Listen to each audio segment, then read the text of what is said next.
Interpol wasn't involved in Kanu's arrest report.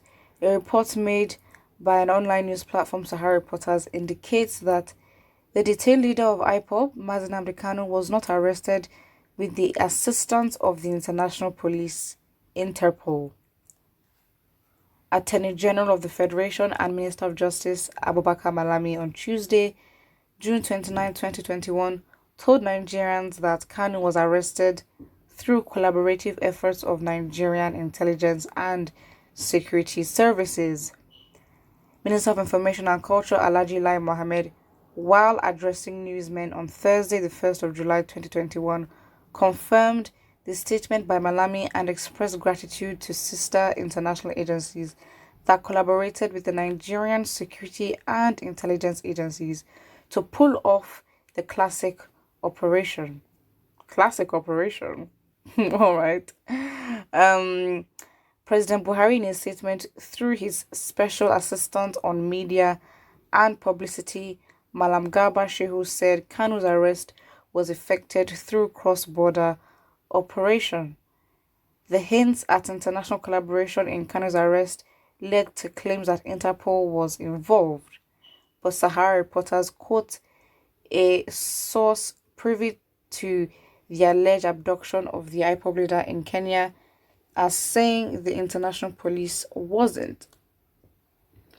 The source told Sahara Reporters that Kanu, while in the East African country, drove himself to the international airport on the 19th of June 2021 to meet an unnamed person arriving in the country for a high-level IPOB meeting.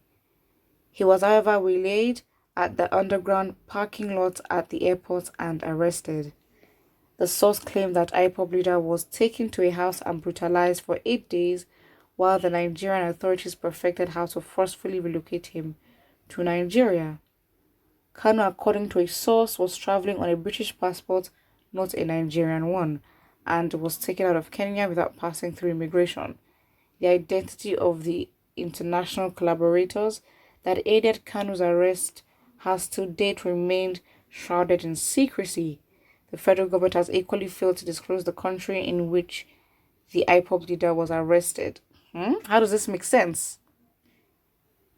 Well, maybe they haven't officially said it by their representative, let's say by Malami, but then all this talk of Kenya, who's going to confirm it? Because Kenya themselves have not really come out to say anything, because really and truly, Kenya immigration if Kenya immigration can vouch for Nnamdi Kanu's entry, they should also vouch for his exit. So the Kenyan government also have responsibility in terms of taking responsibility or clarifying who or just clarifying where Kanu is, especially if there's proof that Nnamdi Kanu went to Kenya on his British passport. So yeah, that is it. So at the end of the article, the question is asked, it may be hiding something, or what do you think? Do you think anything has been hidden? Absolutely. I mean, again, you don't expect, the government to just tell us anything, because again, really and truly, like with Abubakar Malami telling us this, it wasn't really for our benefit, it was for theirs, for them just to make a statement, so for us to understand that, we are to pick up themselves, basically, to flatter themselves, saying, oh, we got Nnamdi Kanu. To be honest, they've obviously, it's not news that the Nigerian government has their eyes, or they've had their eyes on Kanu for a very, very long time, especially with how Kanu is critical of the government, in which that is a personal opinion and all that. But then I don't think that guarantees, his abduction. But then another key point we have to take is that Interpol, international police, were not involved, or they have not claimed to be involved, because a lot of people are saying that international law was broken, by Kanu's abduction, because again, immigration from Kenya cannot really guarantee the whereabouts of Nnamdi Kanu, especially as, again, I'm repeating it, if they can prove that he went into the country, can they prove that he left? Because for the period in which he planned to stay, the country is responsible for his safety while he is there. And that is just what it is.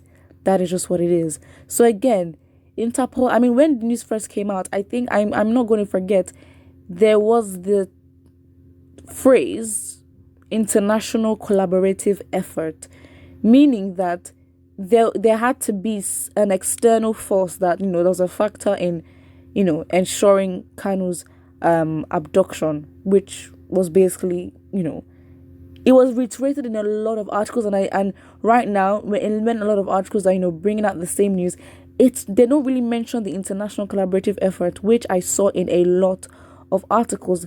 Meaning, is the government trying to take credit for what is theirs? And if there's international collaborative effort, why are they scared to come out and say that they helped?